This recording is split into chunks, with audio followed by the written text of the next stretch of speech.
уудам газар нутагтай хүн амцуутай Монгол улсын үед химэл оюухан робот аж үйлдвэрийн дөрөвдүгээр технологийн дөрөвдүгээр хувьсгалын ирэх үед бол захин эдийн засгийг хөгжүүлэх заашгүй шаардлагыг мэдлэгийн эдийн засаг гэдэг агуулгаар томьёолсон гэж байна. Мэдээлэл технологийн дэмжих тухай хууль батлагдсан. За үүний үр дүнд виртуал бүс гэсэн тийм бүс байгуулагдаж байгаа.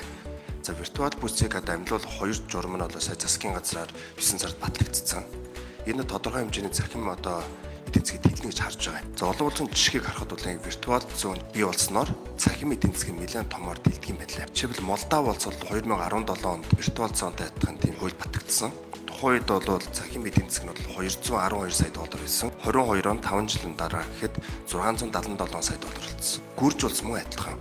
Тэгэхээр Монгол улс бол дотоодны бүтээгдэхүүн болон GDP-гийн захин эдийн засаг бол 2% эзэлж байгаа. 30 он гэхэд энэ виртуал зон бүрэн хэрэгжихлээд 4 дахин өснө гэж тийм тооцоол гарсан. Гэхдээ энээс илүү өсөх бололцоотой. Яг бол хиймэл оюу нэг ч гэсэн засгийн газар нэлээд дэмжиж тэгээд эрхчлэлд бол GPU-гийн кластер байгуулагдана. Энэ кластерт бид нар дан төрийг хэрэглэхгүй эрдэмтдийн судалгааны байгууллагууд болон манай стартап гарааны бизнесүүд ч гэсэн GPU Монголд ашиглах болцоо инээ.